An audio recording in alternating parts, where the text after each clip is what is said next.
السلام علیکم۔ خطے میں بدلتی صورتحال کے بعد افغانستان کی اہمیت میں کئی گنا اضافہ ہو گیا ہے۔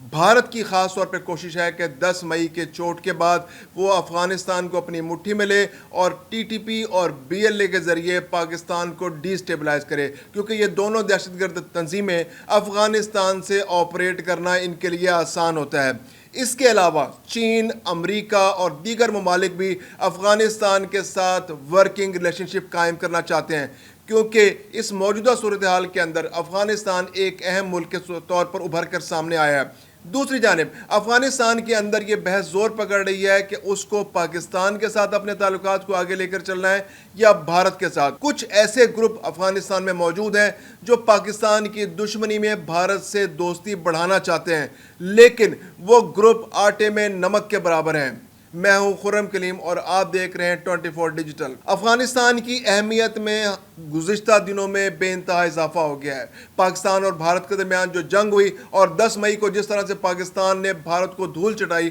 اس کے بعد بھارت کی کوشش ہے کہ وہ کسی طرح افغانستان کے اندر اپنی جڑیں مضبوط کرے اور بی ایل اے اور ٹی ٹی پی کے ذریعے پاکستان کو ڈی سٹیبلائز کرے۔ اس کے لیے انہوں نے کوششیں شروع کر دی ہیں اور ان کو افغانستان کے اندر کچھ ایسے لوگ بھی مل گئے ہیں جو بھارت کے ساتھ تعلقات کو مضبوط کرنا چاہتے ہیں۔ شمالی اتحاد کے دور میں تو بھارت اور افغانستان کے تعلقات انتہائی آئیڈیل تھے۔ اشرف غنی اور حامد کرزئی کی تو دوسری وائف اب بھارت سے تعلق رکھتی تھی۔ اس کے علاوہ اشرف غنی بھی بہت قریبی تعلقات بھارت کے ساتھ رکھتے تھے، لیکن جب سے طالبان کی حکومت 2021 میں افغانستان میں آئی ہے، اس کے بعد بھارت کو منہ کی کھانی پڑی ہے۔ اب گزشتہ کچھ عرصے سے پاکستان اور افغانستان کے درمیان ٹی ٹی پی کو لے کر تعلقات کشیدہ ہیں، تو بھارت نے ایسے میں کوشش کی ہے کہ وہ پاکستان کے خلاف افغانستان کو مٹھی میں لے اور افغانستان کو استعمال کر کے پاکستان کو ڈی سٹیبلائز کرے۔ گزشتہ دنوں بھارت کے ایک سرکاری اہلکار آنند پرکاش بھی افغانستان کے دورے پر گئے تھے اور انہوں نے وہاں پر افغانستان کے طالبان حکومت کو بہت سی ایسی سہولتیں دینے کی پیشکش کی، کیونکہ افغانستان ایک لینڈ لاکڈ کنٹری ہے اور اس کی تجارت جو ہے پڑوسی ملکوں پر انحصار ہے۔ پاکستان سے افغان ٹرانزٹ ٹریڈ کے ذریعے اس کو افغانستان اپنے ملک میں چیزیں منگوانی ہوتی ہیں۔ اس کے علاوہ پاکستان کا رستہ استعمال کر کے بھارت جو ہے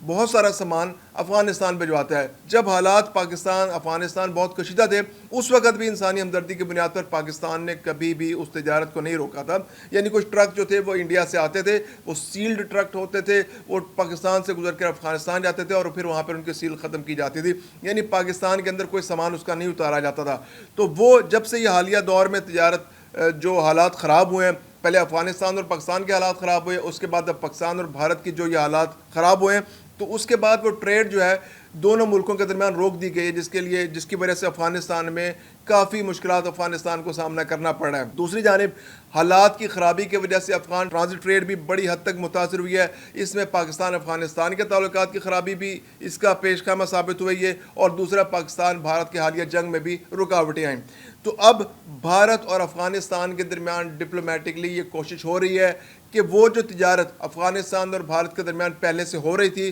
اس کو کسی طرح بحال کیا جا سکے۔ دوسری جانب پاکستان کے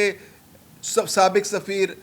صادق خان افغانستان، پاکستان اور چین کو لے کر ایک اہم ورکنگ گروپ بنا کر اس میں بہت اہم ڈیولپمنٹس ہو رہی ہیں۔ پاکستان اپنے مفادات کا تحفظ کرنے کے لیے ہر ممکن کوشش کر رہا ہے۔ پاکستان اور چین مل کے افغانستان کو فیسیلیٹیٹ کر رہے ہیں، اور جتنی امپورٹنس پاکستان اور چین کے ذریعے افغانستان کو ملے گی، اتنا ہی اس کو اچھا رسپانس عالمی برادری کی جانب سے ملے گا، کیونکہ امریکہ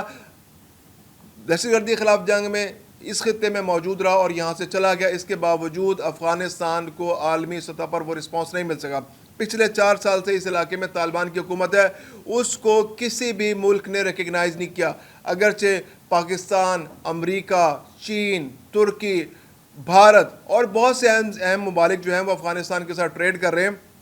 لیکن اس کے باوجود اس کو ریکگنیشن نہیں مل سکی۔ تو افغانستان اگر اس موقع پر بہتر انداز میں ڈپلومیسی کرتا ہے اور اپنے دوستوں کی صحیح پہچان کرتا ہے اور صحیح انتخاب کرتا ہے، تو اس کے لیے آنے والے دنوں میں اپنی حکومت کو ریکگنائز کرانا ممکن ہوگا، اور اگر وہ چین اور پاکستان کے ساتھ مل کر اپنی امپورٹنس بناتا ہے اور بھارت جو کہ پہلے ہی شکست خوردہ ہے، اس کو خطے میں کوئی منہ نہیں لگا رہا، اس کو یورپ نے بھی ریجیکٹ کر دیا، اس کو امریکہ نے بھی ریجیکٹ کر دیا ہے، امریکہ نے وہاں سے اپنی تجارت کو سمیٹنا شروع کر دیا ہے، ایسے موقع پہ صرف اسرائیل ایک ایسا ملک ہے جو بھارت کے ساتھ غیر مشروط طور پر کھڑا ہے۔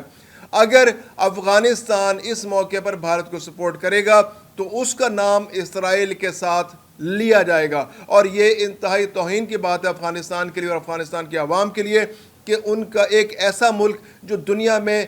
کلیم کرتا ہے کہ وہ واحد اسلامی ملک ہے اور جہاں پہ اسلامی نظام رائج ہے، اور ایک ایسا ملک جہاں پہ اسلامی نظام رائج ہے وہ دنیا کے دو بڑے دہشت ملکوں کا اتحادی بنے۔ ایک سب سے بڑا دہشت گرد ملک اسرائیل، جس نے فلسطینیوں کا صفحہ ہستی سے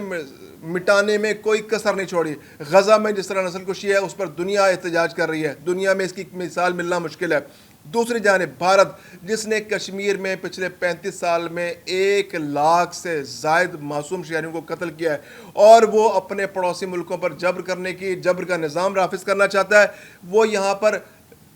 گولہ باری کرتا ہے، حملے کرتا ہے اور ان کو دباؤ میں لینے کی کوشش کرتا ہے۔ تو انٹرنیشنلی ریکگنائزڈ دہشت گرد ملک جو امریکہ، کینیڈا، برطانیہ ہر ملک میں جا کر دہشت گردی کرتا ہے، اپنے مخالفین کو قتل کرنے کی کوشش کرتا ہے اور اس نے قتل کیے ہیں۔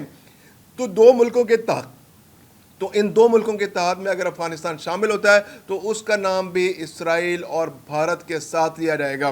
تو اس وقت افغانستان کے سامنے صورتحال بالکل کلیئر ہے، یا تو اس کو پاکستان اور چین کے ساتھ چلنا ہے یا اس کو بھارت اور اسرائیل کا اتحادی بننا ہے۔ اگر بھارت اور اسرائیل کا اتحادی بنے گا تو اس کو عالمی برادری میں شاید وہ تائید نہ مل سکے، لیکن اگر وہ حقیقی معنوں میں اپنے جو جینون اور اوریجنل اتحادیوں کے ساتھ ملتا ہے تو اس کو طاقت ملے گی، اس کے امن و امان قائم ہوگا، اور آنے والے دنوں میں توقع کی جا رہی ہے کہ صادق خان کے سربراہی میں جو پاکستان کے درمیان سفارتی کوششیں ہو رہی ہیں اس سے جلد پاکستان اور افغانستان ٹی ٹی پی کے مسئلے پر کسی نتیجے پر پہنچ جائیں گے، اور ونس ٹی ٹی پی کا مسئلہ حل ہوتا ہے تو پاکستان اور افغانستان کے درمیان تمام دوریاں ختم ہو جائیں گی، اور سی پیک جو ایک انتہائی اہم منصوبہ ہے اس خطے کے لیے، اور چین چاہتا ہے کہ ٹی ٹی پی جو اس خطے میں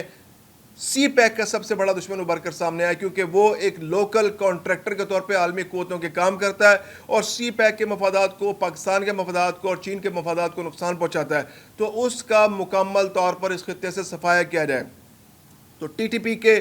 کچھ سپورٹ حاصل ہے، افغانستان کی مورل سپورٹ حاصل ہے، وہ اس کے علاقے کو استعمال کرتا ہے، وہ افغانستان میں ٹی ٹی پی کے بہت سارے لوگ ہزاروں کی تعداد میں موجود ہے، اور وہ وہاں سے آ کر پاکستان میں مسلح افواج پر حملے کرتے ہیں، یہاں پر شہریوں پر حملے کرتے ہیں اور یہاں پاکستان کے مفادات کو نقصان پہنچاتے ہیں۔ اس کے علاوہ چینی انجینئرز بھی ٹی ٹی پی کے حملوں میں ان کو نقصان ہوتا ہے۔ دوسری جانب بی ایل اے جو ہے وہ بھی افغانستان سے آپریٹ کرتی رہی ہے۔ جب افغانستان میں شمالی اتحاد کی حکومت تھی تو 19 ایسے مراکز تھے جہاں پر بی ایل اے کو ٹریننگ دی جا رہی تھی۔